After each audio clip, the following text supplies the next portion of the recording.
Sometimes when you do a skip trowel job, you're required to remove popcorn, and this is like a heavy sand finish. Out there was a little more like actual popcorn, but this is painted all over several times, and it's really, really hard to get off.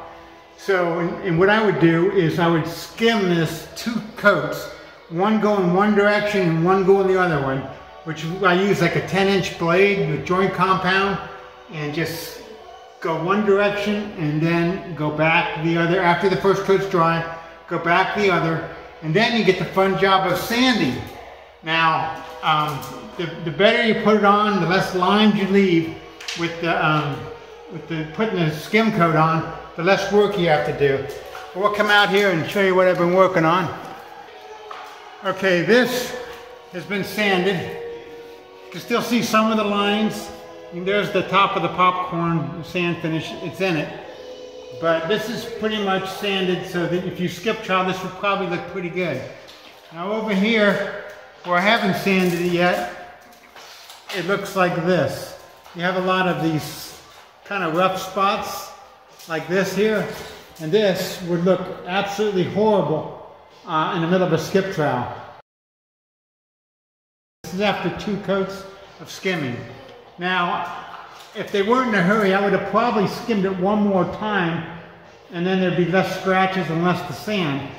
But because every time you have a grain of popcorn or something that's a little higher than the other one, it catches the blade and it leaves a line. So the closer you get to finish, the less of those there are.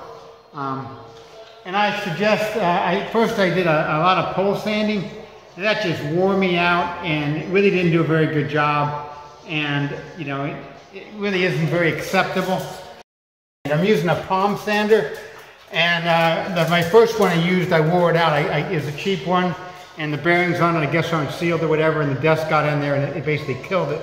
So you got to expect to kind of maybe lose your palm sander. Also, I've noticed you can use 50 grit, or 40 grit actually, and it works out pretty good. And I'm using that now, and that's taking it down pretty fast. But it still kills you because you're holding up over your head. And a couple of tricks, I found it easier to walk with the sander and just take a couple of steps, just kind of back and forth like this, and go towards it, even though the stuff is getting in your face, wear eye protector and a mask. It's really not too bad because you're pushing.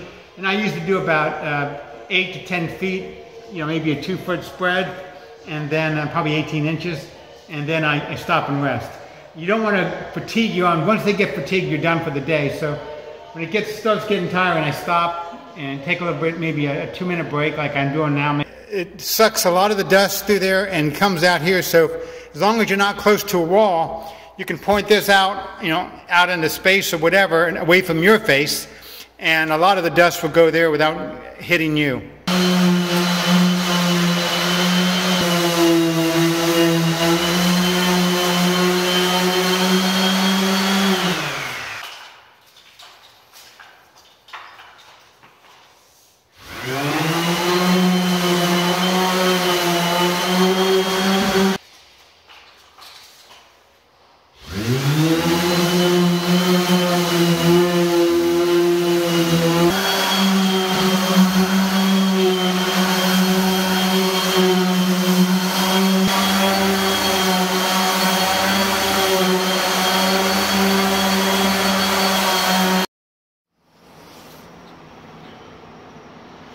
Got to make sure you clean the ceiling. If you don't clean the ceiling, nothing's going to stick to it. There's dust all over it.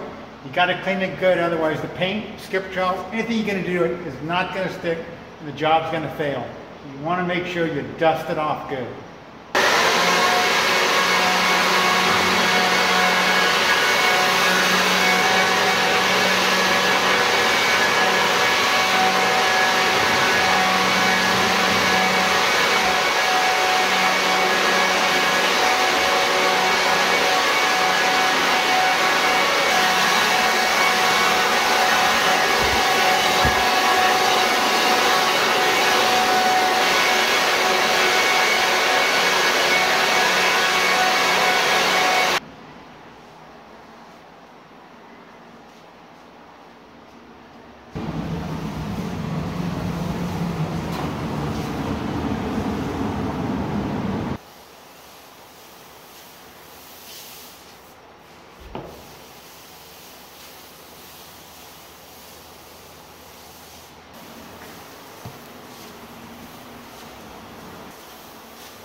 The secret ingredient.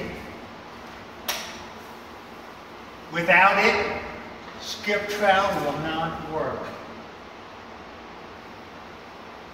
It's not everyday sand. It's special. Silica sand. Kind of used in sandblasting. It's medium, is the size. If you don't use it, it will not skip.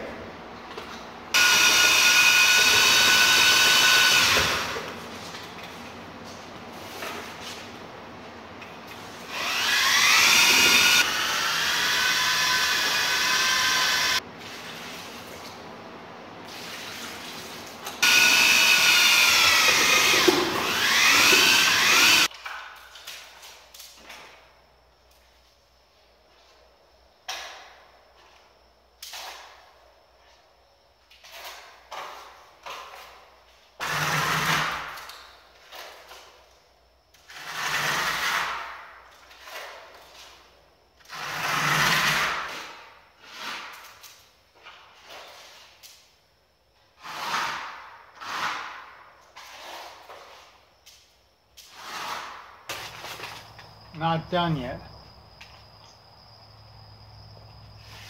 A couple more hours to go. Luckily, some restaurants stay up.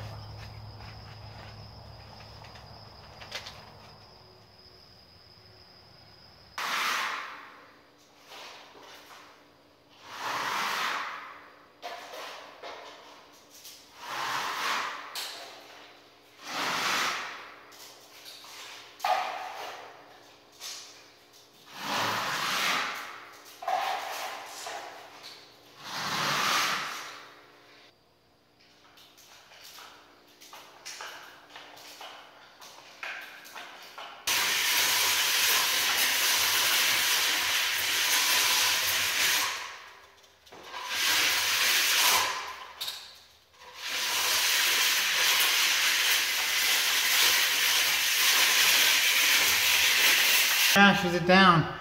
See, and blends it in with the ceiling, which is what I wanted to do. You just want to be careful not to catch an edge somewhere.